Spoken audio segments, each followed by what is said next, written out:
हरिओम हरिओम। जय श्री कृष्ण भाई, जय श्री कृष्ण, राधे राधे, जय श्री जय महादेव।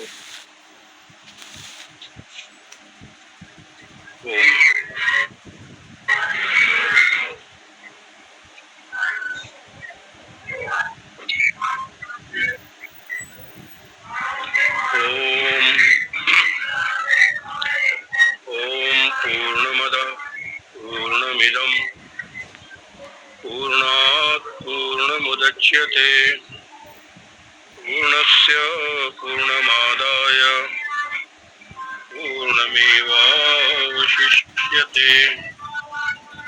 ओम शांति शांति शांति।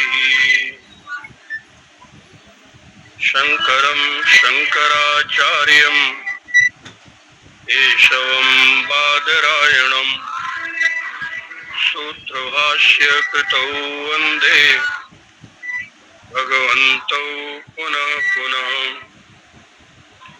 ईश्वरो गुरुरात्मेति मूर्तिभेदविभागिने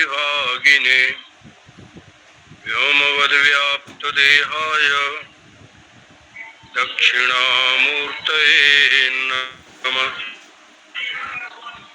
ओम शांति शांति शांति।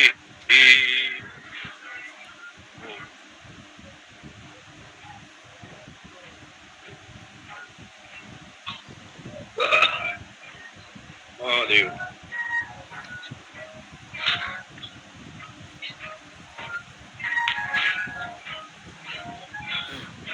आचार्य भगवत्पाद श्री शंकर के द्वारा प्रणीत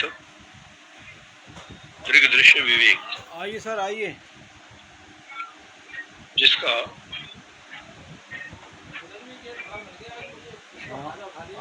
विचार हम लोग पिछले कई दिनों से कर रहे हैं।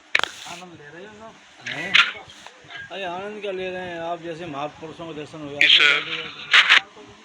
व्यापार जीरो दृग्दृश्य विवेक नामक प्रकरण ग्रंथ में ये आपकी ही नीतियाँ बताएंगी। आचार्य ने जो कुछ भी वर्णन किया है, आप नीतिज्ञ हो और हम लोग वो सब कुछ आपका ही वर्णन है। ये किसी दूसरे ईश्वर का वर्णन इसमें नहीं है। एक साल में 2 साल से जो किसी नीचे जाता है ज्ञानी का वर्णन नहीं है। अब ये क्या बज गए, 4 बज गए। एक अपने आप को ब्रह्म समझने में जो रुकावट है, जो बाधा है, उसको दूर करने के लिए जी हाल है, ये पहली सीढ़ी है। दिल्ली में जो हाल है दृग्दृश्य विवेक।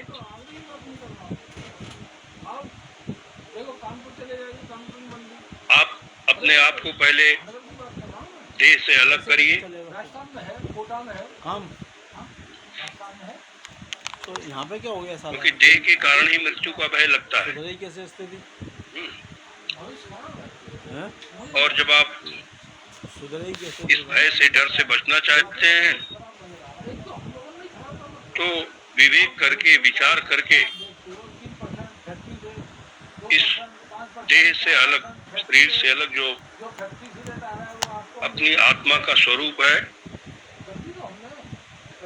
उसको समझना पड़ेगा। उसको आप ठीक ठीक समझिए।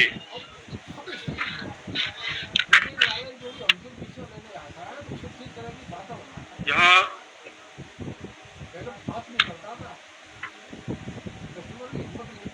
आचार्य ने यही समझाया कि जिस समय, जिस क्षण में ये जीव जान लेता है कि मैं अकेला ही हूँ, मैं अद्वितीय हूँ, मेरे सिवा न कुछ जड़ है न कोई चेतन है, और बस इतना समझते ही वो जीवन मुक्त हो जाता है। काम तो क्षण भर का ही है, इसमें कोई बहुत समय लगाने की जरूरत नहीं होती है। बस इतना ज्ञान हो जाए स्थिति कि अपना स्वरूप, अपना आत्मा ही अद्वितीय है, अपरिच्छिन्न है, परिपूर्ण है, अविनाशी है, अखंड तत्व है। बस हम तो इतना ही है, कोई जिंदगी भर का काम नहीं है ये। लेकिन ऐसा अपने आप को जानने के लिए लगना पड़ता है। जब तक ये लक्ष्य नहीं हो जाता कि मुझे जानना है, मैं कौन हूँ, मैं कैसा हूँ, तो जानने से ही सारे दुख, द्वंद, शोक, मोह सब निवृत्त हो जाते हैं।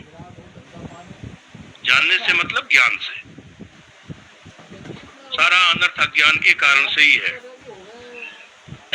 जो कुछ भी जंजाल है, जो कुछ भी अनर्थ है, दुख है, राग है, द्वेष है, अभिमान है, भय है, ये सब अज्ञान के कारण ही है, न जानने के कारण से ही है।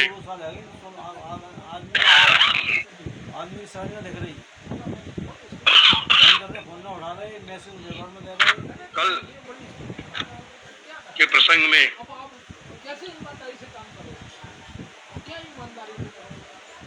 हमने आपको बताया था कि हम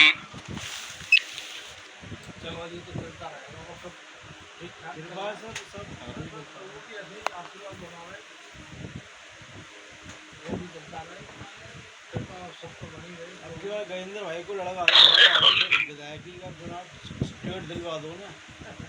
जब कहते हैं बढ़िया कर ज्यादा करता है धर्मपाल जी के संग में कि आत्मा अद्वैत है, हाँ एकमेवा द्वितीयम ब्रह्म, दिलवा दो टिकट उससे इस तो वास्तव में वो द्वैत का निषेध करने के लिए अद्वैत का आरोप है दोनों ही आरोप। 5 साल तक तो अभी जैसा कि भगवान दत्तात्रेय ने अपनी अवधूत गीता में हो जाएगी कह रखा है, अद्वैतम केचिद इच्छन्ति द्वैतम इच्छन्ति चापरे परम सत्यम न विन्दन्ति द्वैता द्वैत विवर्जितम। अब कुछ लोग कहते हैं कि अद्वैत है और दूसरे कोई लोग कहते हैं कि द्वैत है, तो उनको ये बात मालूम नहीं है कि जिसका नाम द्वैत है उसी का नाम अद्वैत है। ये द्वैत और अद्वैत जो है केवल नाम का भेद है, वस्तु का भेद नहीं है। इसीलिए भाष्यकार का एक वचन आता है ब्रह्मसूत्र के अध्यास भाष्य में,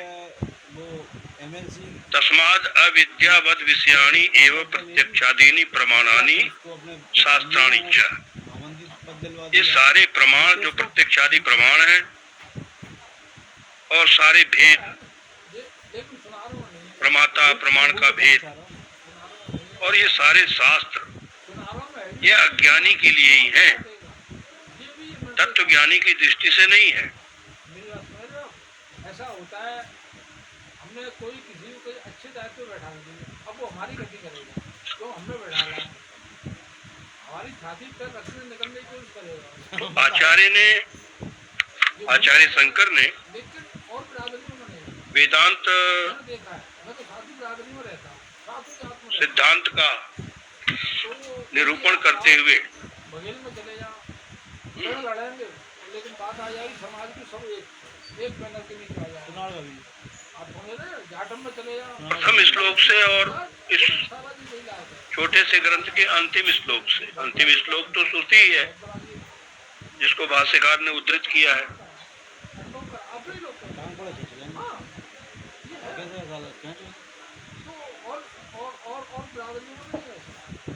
तो प्रथम श्लोक से ही आचार्य ने जो उपदेश किया है, प्रथम श्लोक आप देखेंगे, रूपम दृश्यम लोचनम दृक् तदृश्यम अब वो देखो दृक्तु मानसम मूर्ति लगा दी सब जगह, दृश्याधि सब जगह वृत्त्या लगी हुई है। साक्षी निषादों में त्रिगेव न तु दृश्यते। प्रहलाद में है श्रृंगार क्या कर रहे हैं, आत्मा को मैं निषाद बोलते हैं तो आत्मा का स्वरूप आचार्य ने पहले ही बतला दिया प्रथम श्लोक में एक सोने काम करने वाले कि आत्मा किसको कहते हैं। त्रिगेव आगे का न तो दृश्यते, में चलता है स्वयं का बोध, मतलब वो दृष्टा ही है, का बोध, स्वयं का बोध। दृश्य नहीं है। चल रहा है वो कभी दृश्य नहीं बनता, विषय में काम करता है, तो हम किसी का दृश्य नहीं होता। तो पहले अपना वजन निकालो तो कि आपका नहीं अपना, मैं कहाँ तक ठीक हूँ, स्वयं का बोध कर लूँ, तब मैं आपके बारे में सोचूं। जो तो स्वयं का बोध तो कोई नहीं कर रहा है, लेकिन अनंत चेतना है, जो शुद्ध चैतन्य है, 150 गुनी कमी हमारे अंदर। हाँ, या कहिए सूक्ष्म चैतन्य है, तीन उंगली उस चेतना में ही वो देख रहे हैं। ये स्थिति है अब तो ये सारी की सारी ठीक है, बुद्धियां, सारी की सारी स्मृतियां लिपटी रहती हैं, और वो भी हमेशा नहीं रहती, कभी रहती है कभी नहीं रहती है। भगवान कृष्ण ने गीता में कहा ना, मत्ता स्मृति ज्ञानम अपोहनम च, मुझसे ही स्मृति ज्ञान और अपोहन सब होता है। तो जो केवल दृग एव, भाष्यकार कहते हैं जो केवल दृंग मात्र है, देखने वाला, देखने वाला नहीं बल्कि देखना मात्र, दृंग मात्र, दृग एव, मतलब जिसमें देखने वाले और देखे जाने वाले का भेद नहीं है, उसको कहते हैं दृग।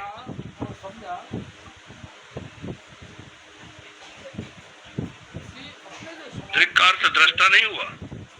दृग दृश्य विवेक जो नाम रखा भाष्यकार ने, ये दृग बड़ा महत्वपूर्ण है।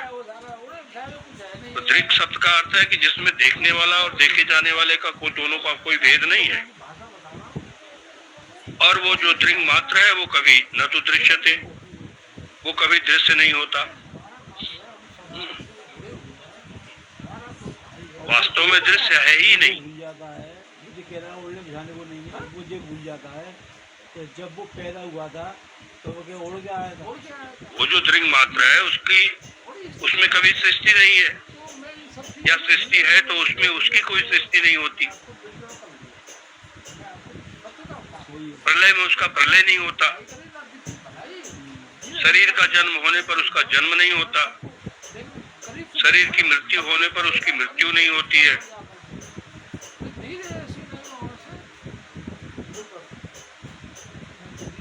और अंतःकरण उपाधि वाला जो जीवात्मा है, वो जो इधर उधर संचरण करता रहता है स्वर्ग नरक लोक परलोक इत्यादि में, 60 साल की हो उसके आने जाने से वो आत्मा आने जाने वाला नहीं होता है। हम भी 2-3 साल कर रहे हैं, फिर हम भी रिटर्न कर लेंगे। तो आना जाना तो मालूम पड़ता है, जन्म मृत्यु की प्रतीति होती है, लेकिन जो दृंगमात वस्तु है, दृंगमात, वो तो जैसे का तैसा, ज्यों का त्यों, स्वयं प्रकाश, ज्ञान स्वरूप। आप 10 लोगों के साथ कर रहे हैं, 50 लोग आपकी बुराई करने वाले। अरे यार उनकी बात कर रहे हैं, अरे बोले यार। तो वेदांत का ये मूल तत्व है, मालूम है हल्के शब्द मूल उपदेश है ये, कि आत्मा से भिन्न, आत्मा से अतिरिक्त कोई भी पदार्थ नहीं है। गीता में भगवान श्री कृष्ण की उद्घोषणा ही है, मत्तः परतरम नान्यत् किंचित् अस्ति धनंजय। तो जब तक अपने अंदर देखा दूसरे की तरफ आत्मा को, अपने आप को अद्वितीय ब्रह्म के रूप में नहीं जानेंगे, तब तक दुख की निवृत्ति नहीं हो सकती है। और जब तक कुछ भी अनजाना रहेगा, कुछ भी जानना बाकी रहेगा, तब तक अज्ञान की निवृत्ति नहीं होती, नहीं हो सकती। तो ये जगत क्या है, जीव क्या है, ये ईश्वर क्या है, ब्रह्म क्या है? दूसरी मत हो। किसी भी रूप में एक दूसरे का सहयोग हो जाए। मतलब प्रमाण के द्वारा, बुद्धि का बुद्धि आदमी का वो सब रास्ता प्रमाण हमारा वेद ही है, वेदांत ही है। तो प्रमाण के द्वारा जो वस्तु का ज्ञान है, वो ज्ञान ही अज्ञान को निवृत्त करता है। और वो वस्तु क्या है? वस्तु है अद्वितीय आत्मा, अद्वितीय आत्मविज्ञान। इसीलिए तो उपनिषद जो है एक के विज्ञान से सबका विज्ञान हो जाता है, ऐसी प्रतिज्ञा करती है। यस्मिन् विज्ञाते सर्वमिदं विज्ञातम भवति। तो उस एक के ज्ञान से सबका ज्ञान हो जाता है। इसका मतलब है कि उस एक से अलग कुछ है ही नहीं है,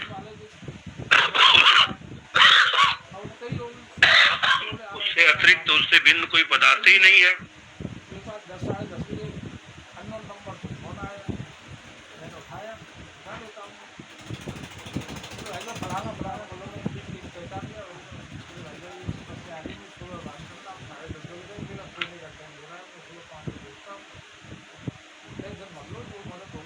अब ऐसा जो आत्म तत्व है, वो अब चूंकि वो मन वाणी का विषय नहीं है, पहले भी हम लोगों ने विचार किया, तो बताते तो बोल कर की है वाणी से।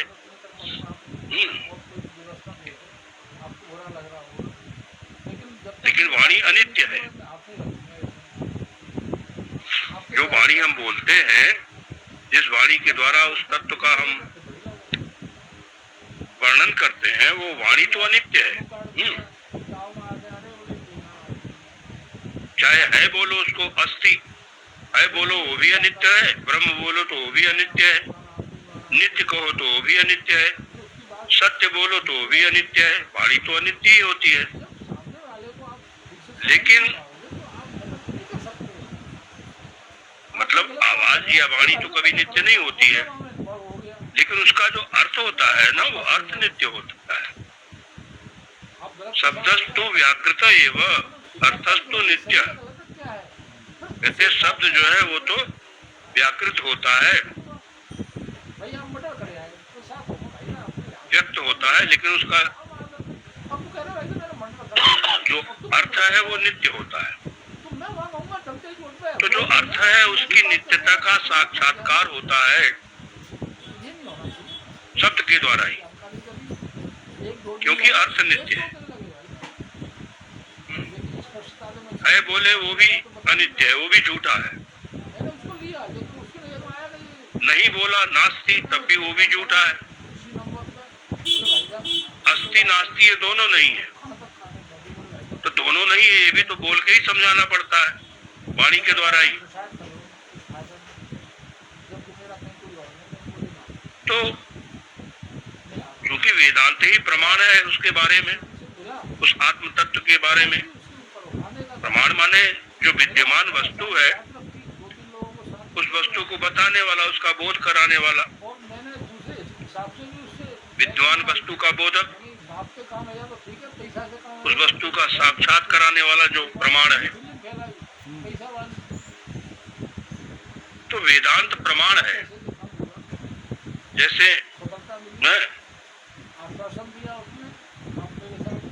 आँख से हम कुछ देखते हैं, कान से कुछ सुनते हैं, नाक से सूंघते हैं, तो ऐसे ही आँख की तरह, कान की तरह, नाक की तरह, त्वचा की तरह, जीभ की तरह, बुद्धि की तरह,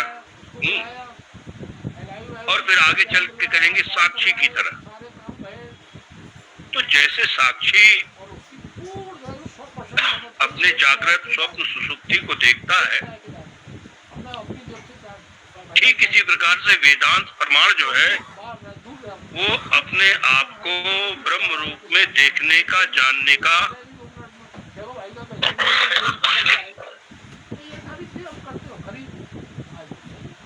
साधन है,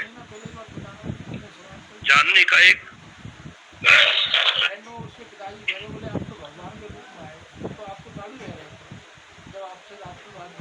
उपकरण है। वेदांत अलग है, अब लोग आप मुझे जानते हैं। जैसे हम रात को नींद नहीं आती है मुझे, दूरबीन लगा करके दूर की चीज को आराम से देख लेते हैं, दिमाग मुँह पे रहता है। माइक्रोस्कोप से सूक्ष्म चीजों को देख लेते हैं। ऐसे ही वेदांत वाक्य का चश्मा लगा करके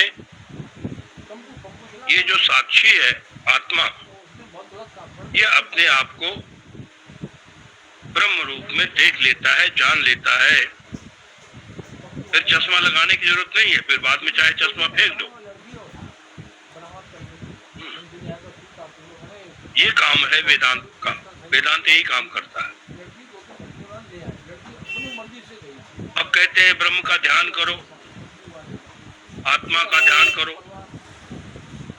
तो आत्मा में या ब्रह्म में जो ध्येयत्व है उसका आरोप करते हैं। मतलब ब्रह्म का या आत्मा का ध्यान कैसे करेंगे कि आत्मा कैसा है, ब्रह्म कैसा है? ऐसा जब सोचेंगे, ऐसा ध्यान करेंगे तो आत्मा का ज्ञान हो जाएगा। और जब आत्मा का ज्ञान हो जाएगा तो जो ध्येयता थी ना, वो ध्येयता बाधित हो जाती है, अपवादित हो जाती है, फिर ध्येयता नहीं रहती, क्योंकि वो ध्यान का विषय नहीं है।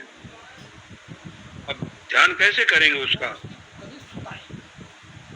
आत्मा का ध्यान या ब्रह्म का ध्यान मतलब आत्मा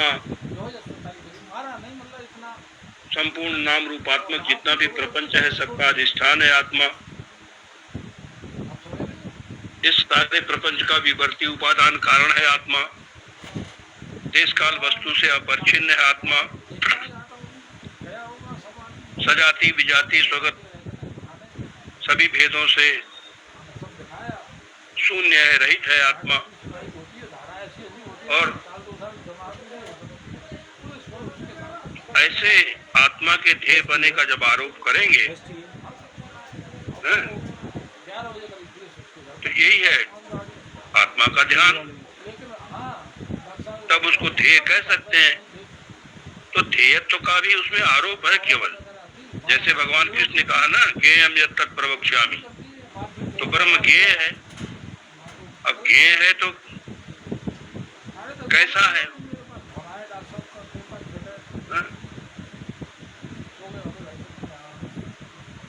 ज्ञेय का अर्थ हुआ क्या हुआ? ज्ञेय मतलब ज्ञातव्य है, ब्रह्म ही जानने योग्य है, उसको ही जानना चाहिए, ये वहां तात्पर्य है।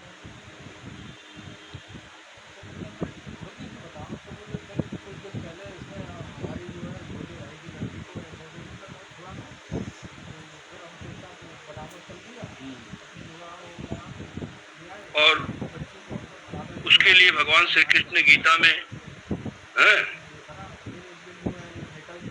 बहिरंतस्य भूतानाम अचलम चरमेव च ज्ञानम ज्ञेयम ज्ञान गम्यम हृदय सर्वस्य विष्ठितम। कैसा बढ़िया वचन है कि मतलब ज्ञान प्राप्त करने की कोशिश हम कैसे करें? तो ऐसी वस्तु जो ज्ञानम है, जो ज्ञेयम है, और ये ज्ञेयत्व जो है वो कहाँ है? हृदय सर्वस्य विष्ठितम। मतलब उस ब्रह्म को ज्ञेय समझ करके ब्रह्म का चिंतन हमें प्रारंभ करना है। मतलब उस ब्रह्म में भी, उस आत्मा में भी ज्ञेयत्व का आरोप करना पड़ेगा। और जब ज्ञेयत्व का आरोप करके आत्मा का चिंतन करेंगे, ब्रह्म का चिंतन करेंगे, तो फिर जब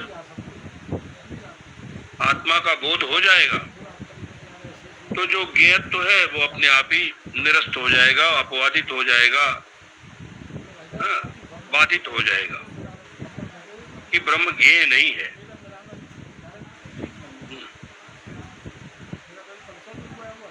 वो तो ज्ञाता है, कहेंगे ब्रह्म ज्ञाता है, ऐसा चिंतन करें। ये ज्ञातापन भी उसमें अध्यारोप ही है, वास्तव में ब्रह्म ज्ञाता नहीं है। अब कहेंगे ब्रह्म देश का ज्ञाता है, ब्रह्म काल का ज्ञाता है, ब्रह्म वस्तु का ज्ञाता है, ब्रह्म पंचकोश का ज्ञाता है, ब्रह्म तीनों अवस्थाओं का ज्ञाता है, कार्य और कारण को जानने वाला है, सभी भेदों का ज्ञाता है। तो ज्ञाता ज्ञाता जब करके उसका अनुसंधान करते हैं तो स्वयं ज्ञाता और स्वयं ज्ञेय।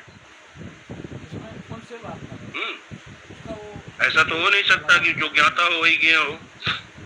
तो ज्ञाता किसका है?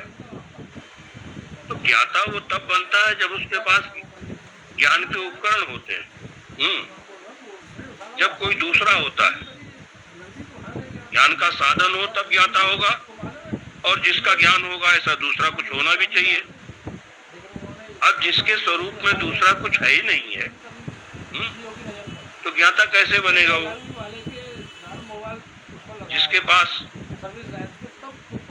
कोई उपकरण नहीं, कोई साधन नहीं, कोई औजार नहीं है, तो वो ज्ञाता कैसे? ऐसा जो ज्ञाता है उसके स्वरूप का जब विचार करेंगे तो उसको उसका बोध होते ही जो ज्ञातापना है उसमें ये निरस्त हो जाता है, बाधित हो जाता है, केवल ज्ञान मात्र रह जाता है। अब यहाँ भाष्यकार ने दृष्टा कहा, दृग्येव न तो दृश्यते, तो दृष्टापन के ऊपर विचार करेंगे। तो ब्रह्म या आत्मा कहिए अविनाशी है,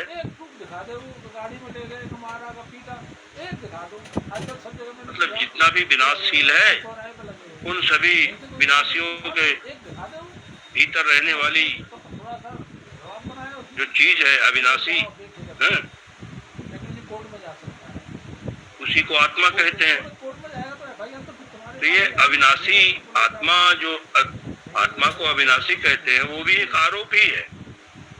ये सब आरोपित है। तो अविनाशी क्यों कहते हैं? विनाशी का निषेध करने के लिए, वो विनाशी नहीं है। तो जहाँ विनाशी का निषेध हो गया तो विनाशी को हटाने के लिए, विनाशी को मिटाने के लिए अविनाशीपना आ गया, तो अविनाशीपना भी चला जाता है। विनाशी का जब निषेध हो गया तो अविनाशीपना भी नहीं रहा। जैसे परिचिन्नता मिट गई तो पूर्णता भी गई। मतलब परिचिन्नता को मिटाना नहीं है और पूर्णता को जोड़ना नहीं है। लेकिन ऐसा करेंगे नहीं तो परिचिन्नता, जो परिचिन्न है वो हटेगा नहीं। मतलब विनाशी को केवल हटाएं और अविनाशी को जोड़े नहीं, तो विनाशी नहीं हटेगा। इस प्रकार से जो परब्रह्म आत्मा है, परमात्मा है, उसका जो विचार है वो बड़ा विलक्षण है। उसमें दृश्य बिल्कुल है ही नहीं। इसी बात को समझाने के लिए ही आत्मा को दृष्टा कहते हैं। वो ज्ञेय नहीं है, ये समझाने के लिए ही उसको ज्ञाता कहते हैं। ब्रह्म के सिवा दूसरा कोई ज्ञेय नहीं है, इसीलिए उसको ज्ञेय कहा जाता है। ये आत्मा के बारे में, ब्रह्म के बारे में जितना भी वर्णन है, ये आरोप के द्वारा इसका वर्णन होता है हमारे स्वभाव में, और नेति नेति के द्वारा निषेध होता है। मतलब अध्यारोप का भी और अपवाद का भी जो अधिष्ठान है, दोनों का, वो है अद्वितीय ब्रह्म। तो उसमें संसार का होना नहीं होना, हमें गर्व है कि हमारे संसार की स्थिति होना नहीं होना, संसार का प्रलय होना नहीं होना, ये सब गलत है, मिथ्या है। उसको सत कहना, असत कहना, ये दोनों बोलना भी मिथ्या ही है। और जब उसको कहते हैं वांग मनस गोत्र क्या आपका? अगोचर, तो वाणी और मन का अविषय है और वो वाणी मन का विषय है, ये दोनों बातें गलत है।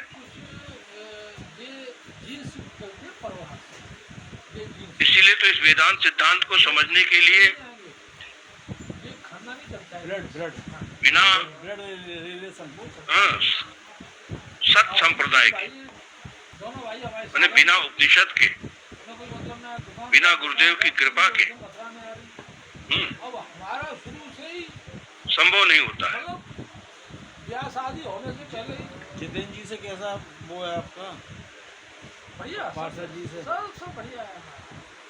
उनको आगे बढ़ाओ। हमारा कहीं किसी से पिछड़ा भी नहीं है, सबसे बढ़िया और सब इज्जत करते हैं, मान सम्मान करते हैं। उनको आगे बढ़ाओ। हाँ, बिल्कुल, हम तो हमेशा साथ रहते हैं, हमेशा।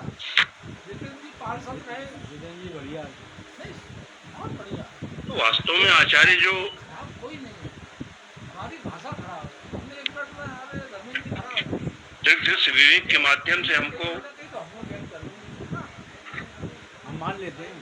तो ये बतलाना चाह रहे हैं सब अपने में मस्त है। कि वो जो दृष्टा है वो अदृश्य है, अपनी कमी कोई देखता नहीं। अदृष्ट है।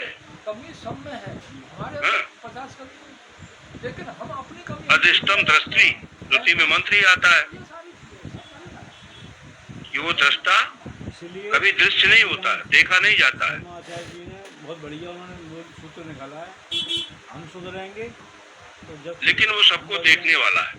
आज हमारी एक आपने श्री राम शर्मा जी का कहा है, तो अब जो देखने वाला है उसकी बैठक हुई थी उसके बारे में हमें आज जिज्ञासा होनी चाहिए, 40 लोग क्योंकि हम वही हैं। श्री राम शर्मा जी अभी देखने वाला कितना बड़ा है, हमने बुलाया। आपके क्षेत्र में हाँ, कितनी लंबाई चौड़ाई इसकी, कितनी उम्र है इसकी। और एक बैठक हुई थी हमारी कल की, तो लेकिन हम कहीं डालते करते नहीं, हमारी हाँ, मतलब वो नहीं, हमारा वो रहता है, हमारा जो है तो आपके बारे में जो भी बात कही जाएगी, नेता सबसे पहले ऑनलाइन में रहेगा, तो मालूम करना पड़ेगी नेता है क्योंकि वेदांत नेता जो है आपको ही आपका बोध करा रहा है। नेता भी है। हॉल में था, हॉल है वो। हाँ, अब किस निमित्त से, अच्छी बात है। तो इस किस आधार पर, तो क्यों हुआ वो सुनो। नहीं सत्संग और बैठक दी तो हमने सब के लोग हैं तो जैसे हम अच्छा, उसके ही तो होंगे। आँख से घड़े को देखते हैं, हमारा आँख घड़े को दिखा देती है। मतलब आँख के चश्मे से आप कहिए कि हम घड़े को अपने हमने अंतःकरण में, अपने मन में, हृदय में देख लेते हैं। फरवरी और मार्च और अप्रैल तो अब वो कौन सा निमित्त है जो फरवरी में हो गई, फरवरी में अपने हिंदू सम्मेलन आत्मा के, ठीक, मार्च में होगा। आत्मा की ब्रह्म रूपता को दिखाए। सद्भाव की बैठक। हाँ। तो अब बैठक कैसे स्तर वो एक ऐसा निमित्त है जो आपके बारे में ही है। तो सचिन का फोन आया था, बाद में मैंने मिलाया था। उसके लिए आपको ध्यान नहीं करना पड़ेगा, कैसे याद किया? मैंने कि महाराज क्योंकि जी, आप ध्यान तो नाम हमेशा बोलता परोक्ष था। का होता है। हाँ जरूर आएंगे। फिर मैंने आपका नाम बोला। उसके लिए आपको कोई कल्पना नहीं करनी है। बताया था। अरे हाँ भाई साहब, भाई साहब, भाई साहब। आत्मा का ज्ञान कोई परोक्ष ज्ञान नहीं है। कि यदि आपके बारे में वेदांत उपदेश करता है, बतलाता है, आचार्य ने ये दीर्घ से विवेक के माध्यम से हमको समझाया कि आप ऐसे हैं, हाँ? सारी जो थी वृत्तियां, दृश्या, जितनी भी अंतःकरण की, बुद्धि की जितनी भी वृत्तियां हैं, सब दृश्य हैं। और साक्षी दृगे व न तो दृश्य थे। तो ऐसे उपदेश से तो जब आचार्य के वचनों में, उपदेशों में श्रद्धा है तो आपको साक्षात अप्रोक्ष हो सकता है, क्योंकि आपके बारे में ही बता रहे हैं कि आप ही साक्षी हैं, आप ही त्रिंग मात्र हैं।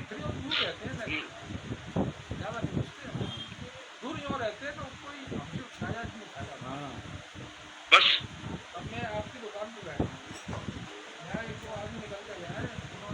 आपको केवल उस आत्म वस्तु को ही ध्यान में रखना है।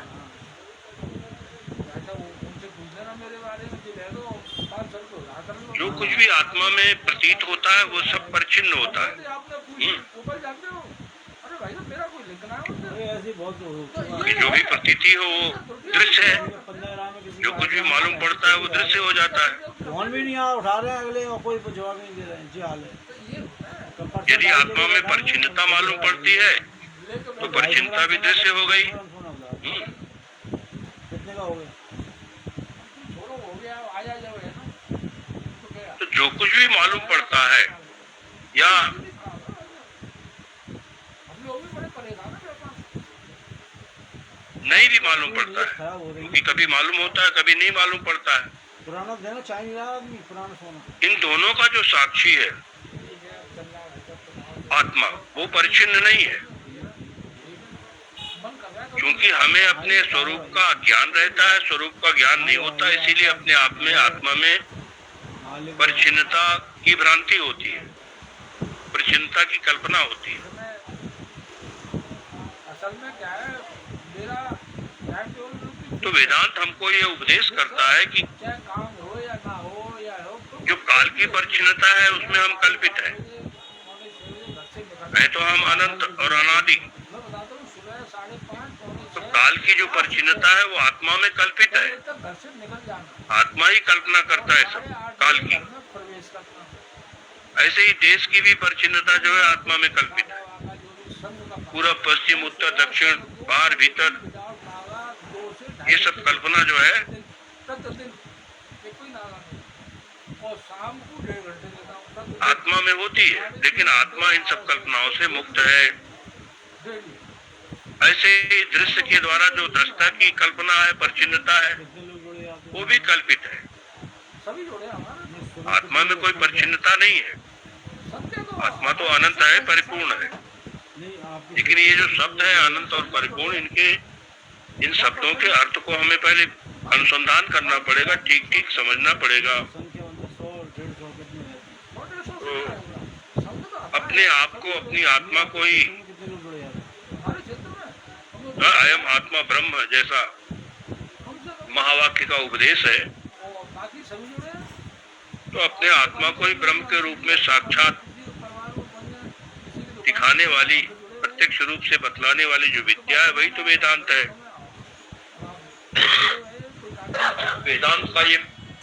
वेदांत का ये प्रकरण ग्रंथ दृश्य विवेक पैसे नहीं लेते हम रसीद ऐसी विद्या है ऐसा ये कार्यक्रम होना है जिसमें आचार्य ने अंतिम श्लोक से कह दिया ना, विद्यते हृदय ग्रंथि चिद्यन्ते सर्व संशया वो आप देखो चीयन्ते चास्य कर्माणि तस्मिन् दृष्टि परावरे। कच्चा में काम करना है बस माने ऐसी विद्या जिससे सारे दुख मिट जाते हैं। वो आप जानो ठीक है संसार में ऐसी कोई कला नहीं है, ऐसी कोई विद्या नहीं है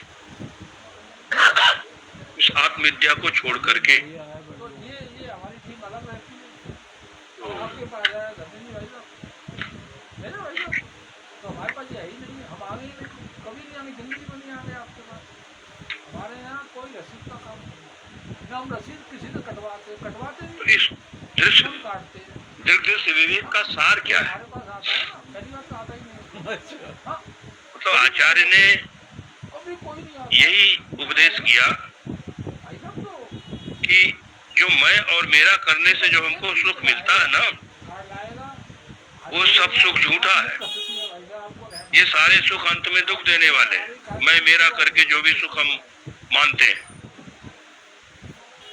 दृष्टा और दृश्य का विवेक करने का आए मेरे पास सार यही है 2151 कि संसार में हम जहाँ कहीं भी महीने बाद मैं आपके पास आया जब भी रसीद काट दो मैं और मेरा करके अपने को सुखी मानते हैं मेरा नंबर 1 का तो हमारा RSS से जुड़ा हुआ ऐसा मानना गलत है, खुद पर ये ठीक नहीं। कम से कम मेरा खुद RSS के काम से मतलब ये है कि जहाँ पर मैं और मेरा इन दोनों से मुक्त हो करके खर्चा देना आप अपने सुख स्वरूप आत्मा में बैठ, अब क्या आता है जहाँ है सबसे जो नंबर सुख स्वरूप आत्मा है उसमें बैठना चाहिए। 1700-1800 रुपये का पेट्रोल हमारा RSS के काम मैं को भी छोड़ो, मेरा को भी छोड़ो, ये दृष्टा और दृश्य के विवेक का सार यही है। अब हम सुखी कैसे हो सकते हैं, इस पर आप ध्यान दीजिए, विचार करिए। दुकान के ऑनर हो मालिक हो मतलब इसको कहते हैं ये नहीं करेंगे हम मालिक हैं। ऐसे ही हम उस क्षेत्र के विश्लेषण, मालिक हैं, हैं? पूरे क्षेत्र के, या कह लीजिए वर्गीकरण। तो उनकी चिंता तो हम मालूम पड़ा कि 3 घंटे हो गए, खाने का टाइम भी है। देखते हैं कि हम 4 तरह से सुखी हो सकते हैं। अब सुख का वर्गीकरण करेंगे, विश्लेषण करेंगे तो पता लगता है जलपान की व्यवस्था कर लें, कि जहाँ जहाँ से तरह तरह के हमको सुख मिलते हैं, समोसे ले आओ, लस्सी ले आओ, सारे सुखों को हम 2000 खर्चे हैं। 4 कैटेगरी में, 4 हिस्से में बांट सकते हैं। ये है, ये बंदा रहा है। ये खर्चे हमारे, ये खर्चे, एक तो जब हमको विषय भोग मिलता है तब हम सुखी होते हैं, ये खर्चे हमारे। या विषय भोग मिलने का जब हम तो मनोराज्य करते हैं, कल्पना करते हैं, हाँ, तब सुखी होते हैं। आप समझ रहे हैं? संग में कभी या छपी- किसी बात से जब हमको अभिमान होता है, कभी भी हैं? मैं सुंदर हूँ, या मैं स्वस्थ हूँ, या मैं बलिष्ठ हूँ, मैं धनवान हूँ, तो ये इस तरह के सारे अभिमान जो है, इससे भी सुख होता है। तो आप जाओ लिफाफे में 10 रुपए 20 रुपए, और चौथा है कि जिस काम को हमको अभ्यास है ना, लिफाफे में चुपचाप दे आओ, कोई लिफाफे नहीं, जिस काम की आदत पड़ी हुई है, कोई इकट्ठा हो जाता है, वो काम हम जब करते हैं तो हम सुखी होते हैं, सुख का अनुभव करते हैं। किसी से गाड़ी घोड़ा विचारों तो एक तो सब इसी से करते हैं। ये सारी विषय भोग की प्राप्ति, सचिन जी तो जो सांसारिक परम मित्र हैं। विषय हैं, उनके भोग अब मेरे वाले विषय भी हो और उनका भोग करने की क्षमता भी हो, अरे भाई साहब मैं जरूर आऊँगा, वो आएंगे, भाई साहब मैं जरूर आऊँगा मिलना। तो उससे हम सुखी होते हैं। जैसे सामान्य बात है कि अच्छा घर हो, अच्छा मकान हो, अच्छा कपड़ा हो, अच्छे परिवार वाले हो, सुंदर स्त्री हो, सुंदर बच्चे हो, सब कुछ मनोनुकूल हो, मन के अनुकूल ही सब कुछ, सभी विषय मिले, रूप भी, रस भी, गंध भी, जितने भी विषय हैं पांचों, भाजपा से ज्यादा भाजपा कुछ तो हम अपने आप को बड़ा सुखी मानते हैं। हमारा काम होगा भाजपा से ज्यादा और प्रायः जिनके पास है ये सारे लौकिक साधन सुख के, दिमाग को डाइवर्ट करना, वो लोग कहते भी है महाराज हम बड़े सुखी है। गुस्से में भरे बड़े आप बहुत ज्यादा गुस्सा, दूसरों के पास भी देख के कह देते हैं कि ये भी बहुत सुखी है, इसका ये करा, सभी तरह से संपन्न है। मालूम पड़ी है घर में बहुत ज्यादा नाराज है भाई साहब की बात। मतलब वो उसकी अच्छाई बुराई के ऊपर हम विचार नहीं करते हैं, और मार पड़ेगी तो पड़ेगी, और एक मनोराज्य से सुखी होते हैं, हमको ये मिलेगा, ये मिलेगा, ये मिल जाएगा, ऐसा मिल जाएगा, उससे भी सुखी होते रहते हैं। अरे नहीं मिलता है तो दुखी हो जाते हैं, भाजपा वाले को नहीं, मतलब आशा बन जाता है। और यार बहुत देर रहेगी, धर्मनी चाय तो बुलवा दो। अरे बोले भाई साहब कैसे बोला भाई दर्शी ले आ, और घर पर किसी भी अरे भाई भाई मन में जो आकांक्षा है उसकी वस्तु की मिलने की जब आशा होती है तो सुखी हो जाते हैं। आए चलेगी, ये मनोराज्य है। चर्चा नहीं। तीसरा सुख होता है अभिमान से। फिर दूसरी बार आएंगे महीना 15 दिन बाद, हाँ, फिर तीसरी बार आएंगे, फिर आपके घर आएंगे, मेरी दुकान पर, चाहे पैसे का हो, फिर आपके घर पर, चाहे परिजन का हो, बिना किसी बात का, तो अभिमान से भी सुख मानते हैं लोग। फिर हम जो घर आए, पूरी तरह से संतुष्ट मतलब जैसे मैं बड़ा विद्वान हूँ, होंगे हमारे वरिष्ठ अधिकारी, मैं बड़ा तपस्वी हूँ, मैं बड़ा त्यागी हूँ, सोई मस्तक मैं बहुत धनी हूँ, तो ये आप जैसे कहेंगे, अब चाहे कोई कितना भी बड़ा धनी हो, वो पूरे अपने मकान में तो नहीं रहता, वो तो एक कमरे में ही रहता है अपने, और पूरे कमरे में भी नहीं रहता, पलंग पर ही रहता है, पलंग पर ही सोता है। वो भी कोई 50 किलो नहीं खाता है, वो भी अपना पाव भर आधा किलो जैसा डाइट होगा उतना ही खाता है। हाँ, सारे कपड़े बाजार के नहीं पहनता, वो भी एक ही कपड़ा पहनेगा, थोड़ा सा पहनेगा, लेकिन बैंक बैलेंस है, करोड़ों रुपए बैंक में है, तो अपने आप को बड़ा सुखी मानता है, उसका अभिमान रखता है। ऐसा नहीं कि उसके पास 4 आंख हो गई है, 2-4 पैर हो गए हैं। तो ये अभिमान की महत्ता है, अभिमान के कारण से अपने आप को सब चीजें हमारे पास सुखी मान रहा है। राजकुमार जी। और चौथी वस्तु है अभ्यास की, महाराज कैसे? आदत की। हाँ भाई साहब घर बैठे अब जीवन में जब कोई ऐसी आदत पड़ जाती है बैठे हैं ना, तो उस आदत से भी सुख मिलता है। नीचे एक हैं? सीढ़ी बन जाए, मतलब अगर वही रोज काम न करे तो उसको दुख होता है। तो ना भाई साहब जो अभ्यास है, जो आदत है, उसी को बार बार दोहराता है, वो कहीं नहीं होगा। हम कभी बाधा नहीं डालते उससे भी सुखी होते हैं। और जैसे हम लोग रोज पाठ करते हैं, पूजा करते हैं, हैं? पारायण करते हैं, ये रहता है सब। तो वो रोज का अभ्यास ही तो है। उस अभ्यास में भी सुख मिलता है, बड़ा आनंद आता है। आज भी एक सिर्फ विद्वान है हमारा सब, एक सिर्फ विद्वान का हुआ है। तो ये ऐसा आदमी नहीं है। ऐसा अब जो भी अभिमान है, मोदी कौन है? प्रचारक संघ का। योगी कौन है? प्रचारक संघ का। और कभी नहीं है। सुखी होने के आपकी ये राष्ट्रीय जो 4 प्रकार हैं, मुर्मू कौन है वो? इसमें संघ के अब विचार हमको यही करना है संघ करा रहा है। कि ये सारी चीजें। चूंकि देखो आज ये सब कुछ अध्यारोपित है, अकेले नहीं होता, सब नहीं होता। बस सामने तो हम चुपचाप बैठे चले जाते हैं। जितने भी द्रव्य हैं संसार में, जितने भी पदार्थ हैं, जितनी भी वस्तुएं हैं, उनमें कई दीपक जी ने बुलाया ये अच्छा लगता उन सबका जब हम अपने साथ संबंध जोड़ लेते हैं कोशिश करता हूँ, प्रयास करता हूँ तो अपने लोगों के बीच में मैं रहूं। है। सही बात। उस संबंध के कारण ही और मेरा खाना भी हजम हो हम जाए। अपने आप को किसी विशिष्ट जाति का पानी और दो सुमन बेटा। या किसी विशिष्ट वर्ण का, विशिष्ट आश्रम का मानने असल लगते में हैं। क्या है, ठंडा ये सब आरोप हो जाता है। क्या सही? मैं शादी लेता हूँ। अरे सादा और बढ़ गया। सादा द्रव्य मतलब जो कुछ भी द्रव्य है वो शाम हुआ। अच्छा अच्छा। नहीं नहीं बिल्कुल 5 भूतों का ही बना हुआ है। कोशिश आया तो मैं सबसे पहले क्या बाजार में बंद हो जाए। और असल में क्या है भाई साहब, सबसे पहले तो ये हम सबका शरीर पांचभौतिक है, कभी कभी मैं देखता हूँ, ये कहना नहीं चाहिए, मैं मन की 5 भूतों से बना हुआ ये शरीर है। अपने अब उस शरीर में मैं करके ना ये मुझे दुख भी होता है। का आरोप सच बता रहा हूँ ना। और मैं के कारण से फिर शरीर से संबंधित जितने पदार्थ हैं उनमें मेरा, सादा सादा। तो मैं और मेरा होने से ही ठंडा हाँ साहब, ठंडा भी है। है ये माया ही। भगवान राम ने मानस में कहा ना, मैं और मोर तोर तय माया, यही माया है। होता है और इसी ने सारे जीवों को कि अपने बस में कर रखा है।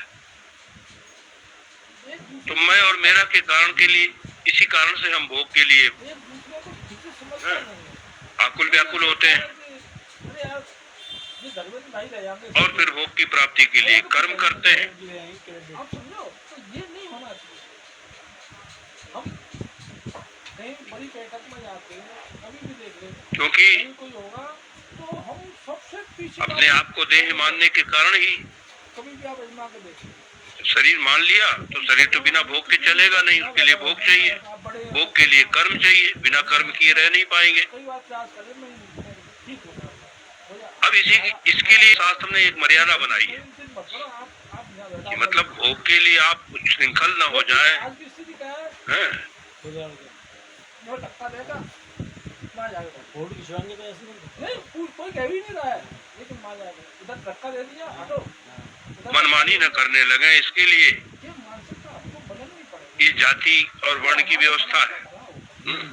हम सब एक समान होने चाहिए, उसमें ना वर्ण और आश्रम की व्यवस्था इसीलिए है, ये भगवान का बनाया हुआ है, हम सब भाई एक समान। ये कोई किसी मनुष्य का नहीं। आजकल तो लोग इसका बड़ा विरोध करते हैं। आप लगी नहीं मतलब इसकी मेरी सीट जगह न्याय वर्ण और आश्रम के अंदर जो गहराई है, जो सम्मान नहीं हुआ मुझे। वहाँ किसी ने दुपट्टा भी नहीं पहना उसको लोग समझते नहीं है। अपनी जेब में दुपट्टा में आ जाने दो। भेदभाव अब 2 मिनट बैठो जी, मैं बताऊँ आपकी बात को।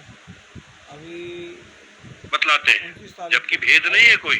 हाँ 29 तारीख को कोटा में भगवान कृष्ण तो साफ ही कहते हैं, मेरा भी जीवन का था उस- चातुर्वर्ण में श्रेष्ठम शंकर जी भी कहते मैं जिया ही लगती है। गुण कर्म विभाग से। शंकर जी में जिया लगती है, महासभा के तो सारे वर्ण तो जिया ही है। भगवान के ही बनाए हुए हैं, वो गए गुण और कर्मों के आधार पर।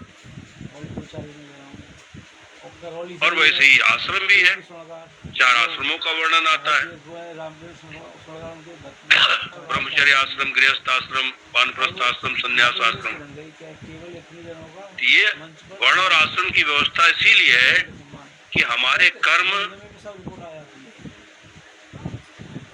गलत रास्ते पर न जाए, हम गलत कर्म न करें, इसके नियंत्रण के लिए सब वर्ण आश्रम की व्यवस्था है। यानी हमारे कर्मों का नियंत्रण करने के लिए ही हमारे अंदर वर्ण और आश्रम की आवश्यकता बनाई गई है। इसको आप दूर कर दो, फिर आनंद आएगा, काम करने में आनंद आएगा। अब जब हम लोग अपने मन के साथ अपना संबंध जोड़ लेते हैं चरणों के आशीर्वाद से महाराज जी के तो मन में जो वासनाएं हैं उनके साथ हमारा संबंध हो जाता है। वो निकालते हैं। अब वासना आप जानते हैं मन के अंदर आचार्य ने वर्णन किया ना, हमने क्या निकाला है? काम, क्रोध, क्या निकाला है? कामाद्या वृत्तियां, ये मन की जो वृत्तियां हैं, काम, क्रोध इत्यादि की। तो काम की वासना होगी तो कभी काम की होती है, कभी क्रोध की होती है, कभी लोभ की होती है। पदाधिकारी बैठेंगे जो उस संस्था के राष्ट्रीय लेवल के। अच्छा, हमको उपासक बताया जाता है, भगवान को उपास्य कहते हैं। जीव उपासक है, भगवान उपास्य है। माला तो ये सारी जो वासनाएं हैं ये जो मतलब शास्त्र ने भगवान के साथ जोड़ करके भगवान के साथ जोड़ने के लिए ही ये उपासकत्व का आरोप किया है जीव में। 50 किलो की, 21 किलो की, 31 किलो की गले में डाल दी, 1 सेकंड के लिए फोटो खिंच गया, वो पैरों में पड़ रही है, बाहर फेंक दी। कितने पैसे खर्चा हुआ? अब जब बुद्धि से विचार करते हैं उसका होता सही तरीके से, तो बुद्धि के साथ जब हमारा संबंध हो जाता है तो अपने आप को हम बड़े ज्ञानी हैं, हम हैं, बड़ा भारी बोधा या प्रमाता, सब माइक की भोगी होती है, ये सब इसका अभिमान हो जाता है। भाई तो क्यों बोलेगा? तो सब जब और जो आनंदमय कोश है उससे माइक लेके क्यों दे रहे हैं? क्यों बोलेगा? वो भी एक कोश है, पंचकोश में आपने पढ़ाई सुना होगा। तो आनंदमय कोश के साथ जब संबंध हो जाता है, जिसकी उत्कट प्रतीति जो है वो सुसुप्ति में होती है। आनंदमय कोश में सुख का अनुभव होता है। विषयों से मिलने वाले जितने भी सुख है सब आनंदमय कोश का ही सुख है। कोई आत्मा का सुख नहीं हो। हाँ, क्योंकि सुख स्वरूप केवल आत्मा है और कहीं कोई सुख नहीं है। तो विषय सेवन काल में जो सुख मिलता है वो भी आत्मा का ही प्रतिबिंबित सुख होता है। ऐसा शास्त्रों ने, आचार्यों ने हमको बतलाया कि उस समय मन जो है चित्त एकाग्र हो जाता है और ऐसे विषय सेवन काल में जो अनुकूल विषय हमारे लिए है, जिसको हम पसंद करते हैं, उसके सेवन काल में चित्त एकाग्र हो जाता है। और जब ऐसे एकाग्र मन में, एकाग्र चित्त में सुख स्वरूप जो आत्मा है वो प्रतिबिंबित हो जाता है। इसीलिए विषय में सुख मिलता है। विषय सुख को क्षणिक क्यों कहते हैं? क्योंकि वो निरंतर नहीं रहता। जितनी देर विषय सुख को भोगते हुए मन एकाग्र रहता है उतनी देर ही सुख आता है, और जैसे ही मन बहिर्मुख हुआ विषय सुख गायब, खत्म हो जाता है। ये आप अनुभव कर सकते हैं विचार के द्वारा। कोई भी चीज आप पसंद करते हैं, अच्छा उसका सेवन करते हैं, अच्छा लगता है, तो कितनी देर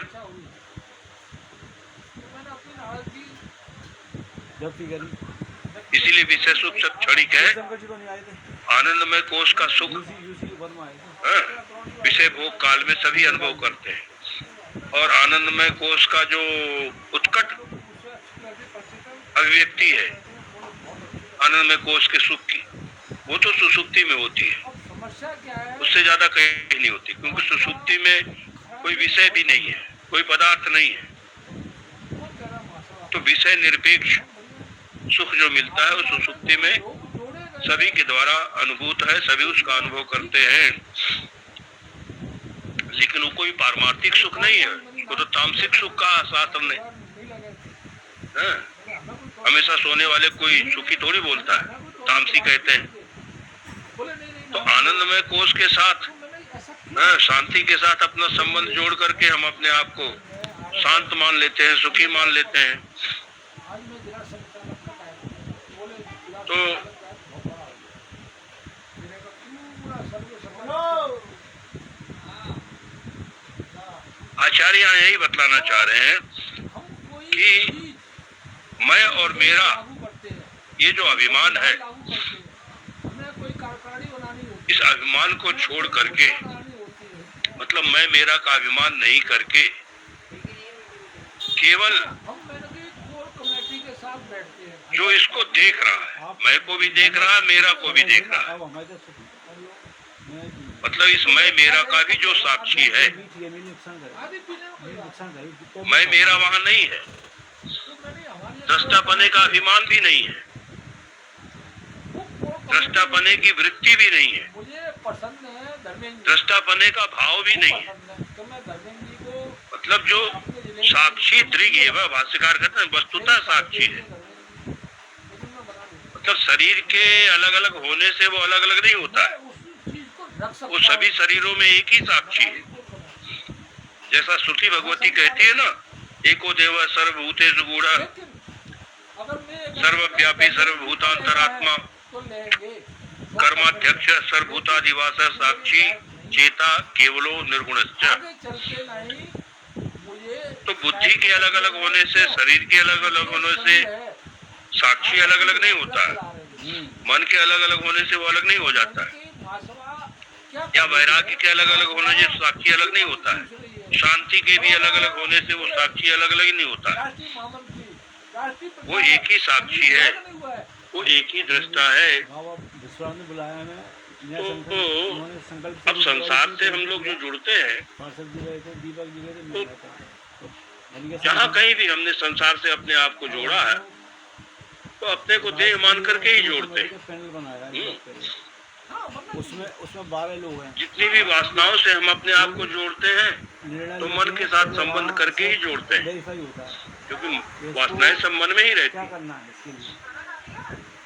तो मन मान करके हाँ, ये वासनाओं के साथ संबंध जुड़ जाता है। कोई सेल्फ डिसीजन नहीं है किसी और वहाँ से जो हो गया।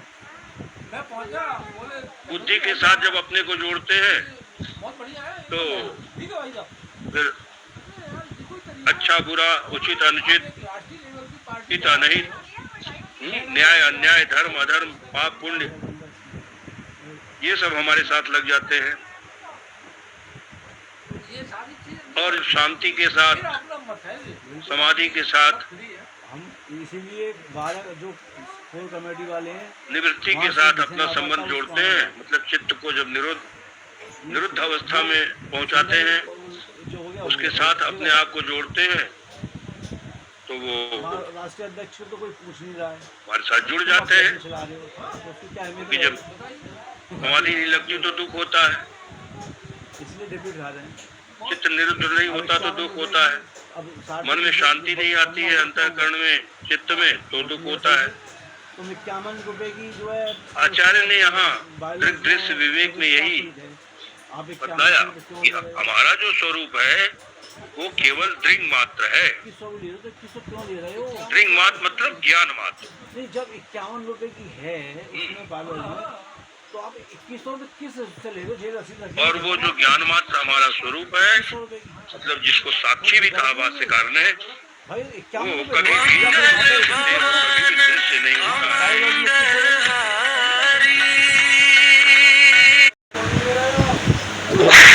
हेलो, ऐसे तो हेलो दृग दृश्य विवेक में अरे साहब आपका प्रसाद है। हेलो, इसके जो दूसरे अन्य संस्करण हमने देखे हैं, और सुनो, उसमें 46 श्लोक मिलते हैं। आएंगे जरूर आएंगे थोड़ा। ये कुछ प्रकाशन ऐसे हैं जिसमें भारती तीर्थ जी को इसका 3 तारीख का रचयिता माना गया है, और चलो चलो उसका दूसरा नाम भी है वाक्य सुधा। सरकार समाज का संगम वो करा रहे हैं हाँ समाज। 3 तारीख को लेकिन विचारकों ने, 11 तारीख का लखनऊ में, विद्वानों ने उसको स्वीकार नहीं किया। बिना वर्मा करो ना। बिना करा रहे हैं। दृग्दृश्य विवेक यद्यप प्रवचन तो किया आचार्यों ने सभी श्लोकों के ऊपर, उनके प्रवचन मिलते हैं 46 श्लोक के ऊपर भी, लेकिन जो मूल ग्रंथ है दृग्दृश्य विवेक अब हमारा वो 31 श्लोक वाला ही मिलता है जुड़े हुए हैं। और उसको हम थोड़ा सा प्रचार प्रसार आचार्य शंकर के द्वारा ही आपका मैं प्रणीत मानते हैं। मतलब बहुत आनंद आता है। तो मैं सभी पढ़ता हूँ आपके रियल में इस प्रकार से बहुत बढ़िया चीज ना। आप कभी किसी की कोई मतलब नहीं, मैंने एक चीज पढ़ता हूँ आचार्य ने रियल में। मैं इस छोटे से प्रकरण ग्रंथ के द्वारा कभी कोई हम सबको ये विवेक कराया, मुलाकात होती है जिसका विचार हम लोगों ने जो कभी हृदय में उद्गार उठते हैं पिछले कई दिनों से किया। करता हूँ।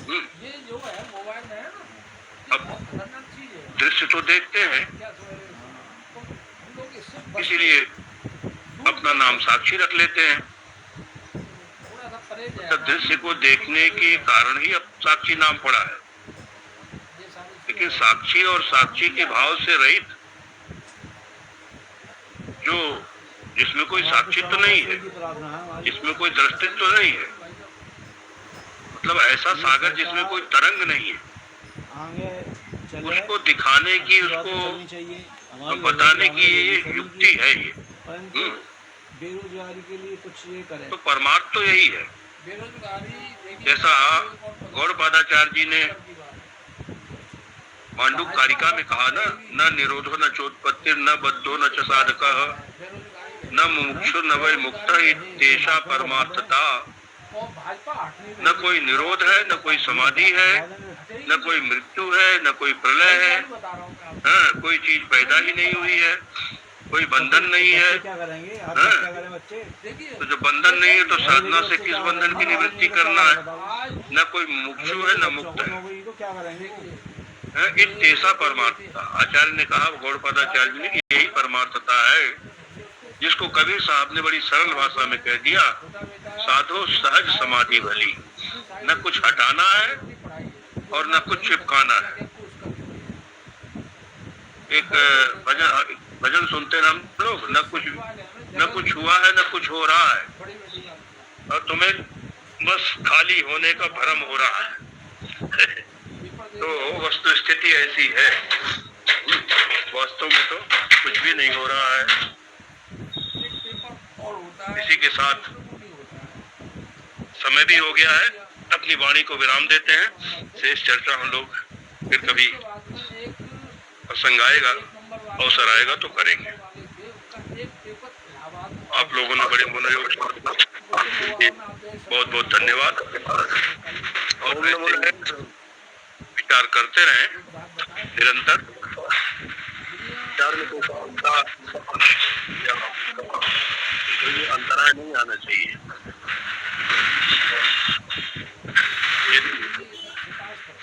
ओम नमो नारायण। स्वामी जी, निश्चित रूप से उस परमात्म तत्व को जो हमारा स्वरूप है हम जरूर जानते हैं। ओम नमो नारायण स्वामी जी। ओम नमो नारायण। ओम पूर्णमद पूर्णमिदं पूर्णात् पूर्णमुदच्यते पूर्णस्य पूर्णमादाय पूर्णमेवावशिष्यते। ओम शांति शांति शांति। शंकरं शंकराचार्यं केशवं बादरायणं तौ वन्दे। जय श्री कृष्ण भाई, जय श्री कृष्ण। विभागिने व्योमवद् व्याप्त देहाय दक्षिणामूर्तये नमः। ओम शांति शांति शांति। ओम हरिओम। ओम नमो नारायण। स्वामी जी हरिओम हरिओम। कल से वेदांत पार करेंगे स्वामी ब्रह्मानंद जी, सब लोग समय पर। ओम नमो नारायण। स्वामी जी, मैं कह रहा हूँ स्वामी जी, यहाँ उसको कहते हैं क्षेत्र की जो है साक्षी है और ये दृष्टा है, और क्षेत्र से उत्तम पुरुषोत्तम है, वो इन सबसे अलग है, जहाँ उपाधि सामने रहती है, ऐसे समझा ना। और क्षेत्रज्ञम चापी माम विद्धि, भगवान ने कहा ही है ना। तो क्षेत्र के तो एक नाम है ना उसका। हाँ, क्षेत्र के कारण क्षेत्र का नाम हो गया, क्षेत्र के कारण का नाम पड़ गया। तो क्षेत्र की मतलब जो क्षेत्र को अपने क्षेत्र में मैं क्षेत्रज्ञ हूँ, ये क्षेत्र है। हाँ हाँ, ये जानता है जो मैं क्षेत्र नहीं हूँ, मैं क्षेत्र से अलग क्षेत्रज्ञ हूँ। जैसे ये खेत है और मैं ये हूँ, खड़ा हूँ यहाँ। हाँ,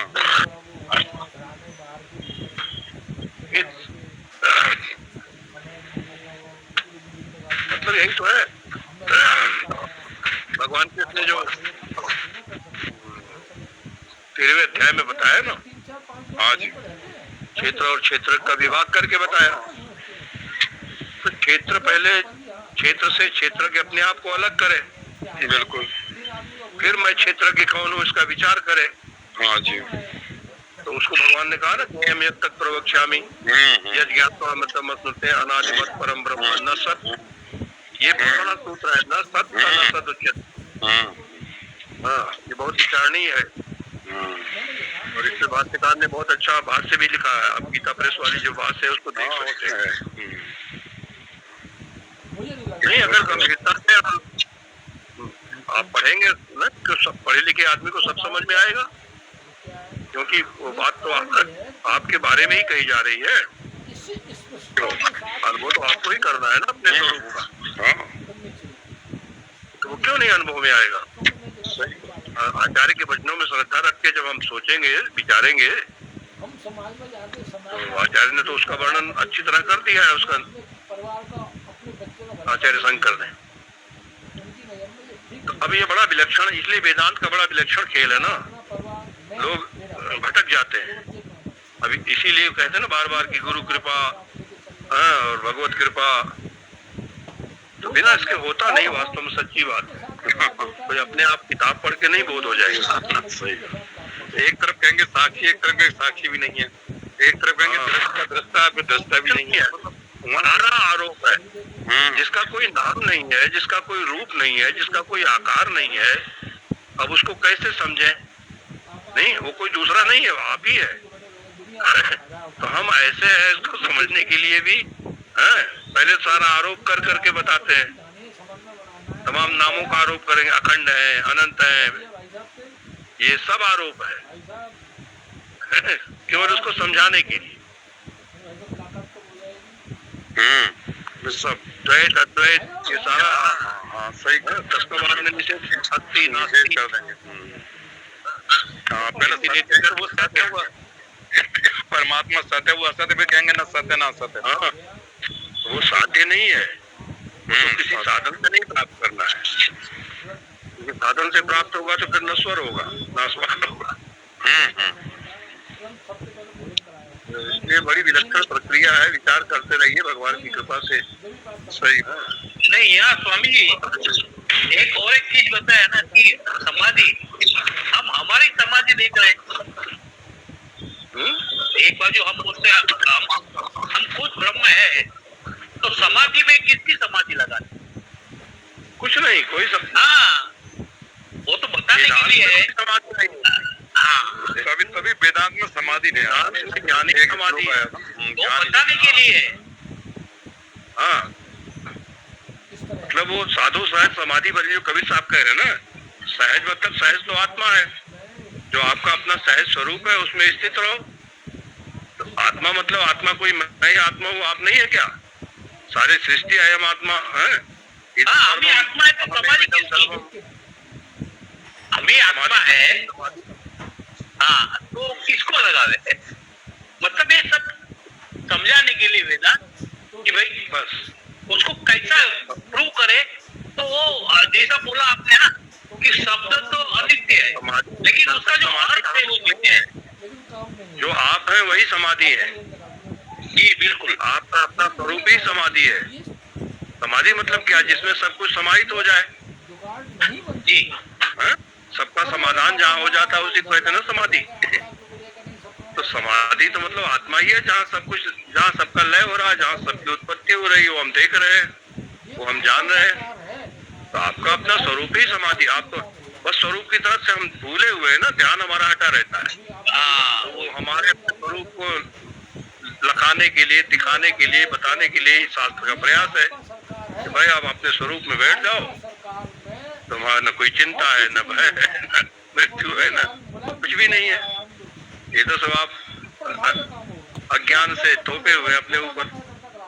पर ये भी एक तो प्रारंभिक अवस्था में जब उसको अभी तत्व ज्ञान नहीं है, स्वरूप का बोध है, तो ध्याता ध्यान ध्येय, मतलब ध्येय को ध्याता जो है ध्यान उसके द्वारा समाधि या ध्यान के द्वारा वो सब प्राप्त करना चाहिए। धीरे धीरे धीरे धीरे प्रारंभिक अवस्थाओं में हर एक चीज, हाँ वो सब साधन अपनी जगह सब सही है।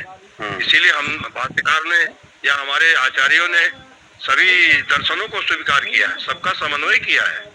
ऐसा नहीं कि कर्म शास्त्र बेकार है, उपासना शास्त्र बेकार है, योग शास्त्र बेकार है, सबका उपयोग है वेदांत में। इस वेदांत ज्ञान के उपकारक है, सहयोगी साधन है सारे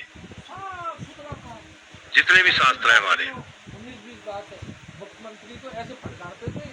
किसी से हमारा विरोध नहीं है, लेकिन ये सब हमारे विरोधी है। ये सब सारे विरोधी है हमारे। हम किसी के विरोधी नहीं, हमारा किसी को हम तो अपने साथ हम सबको बता देते हैं। तीन जो क्रिया बोले भय सबका समन्वय आत्मा में है, मतलब उनको कोई तो है आत्मविज्ञान बड़ा विलक्षण। लेकिन क्रिया बोले भगवान की कृपा हो जाए, गुरु कृपा हो जाए, लेकिन ऐसा कोई सबको तो कहाँ लब्ध होता है, लेकिन कोई भाग्यशाली।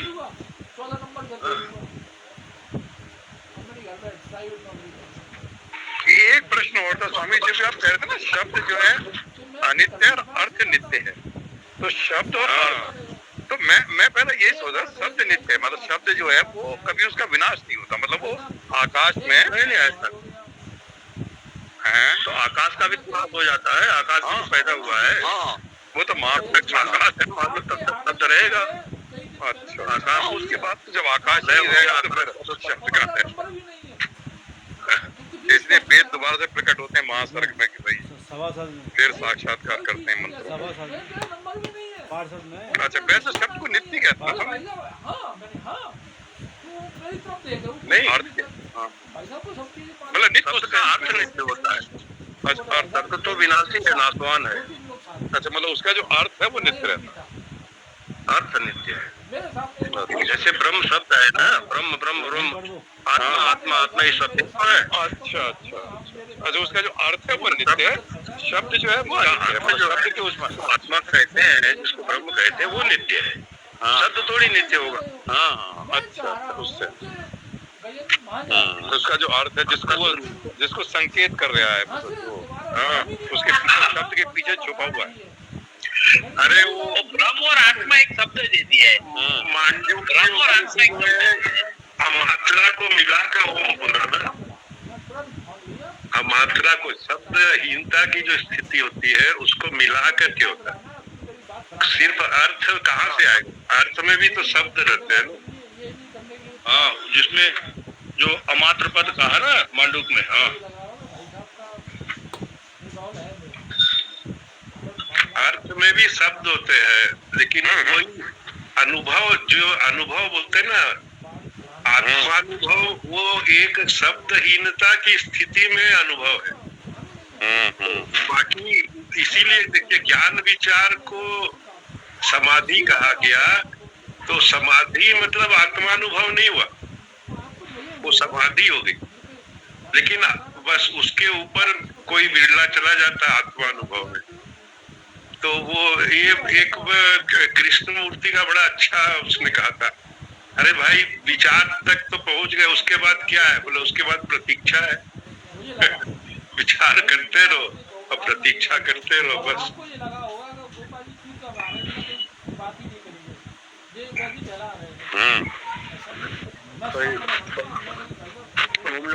स्वामी जी बहुत सुंदर स्वामी जी, बहुत बढ़िया। हमने पहली बार सुना दर्श में भी, मैंने कहा बहुत ये दो चार ग्रंथ तो विवेक चूड़ामणि, आत्मबोध, त्रिगुण से विवेक, तत्वबोध, ये सब तो बहुत अच्छा हो गया।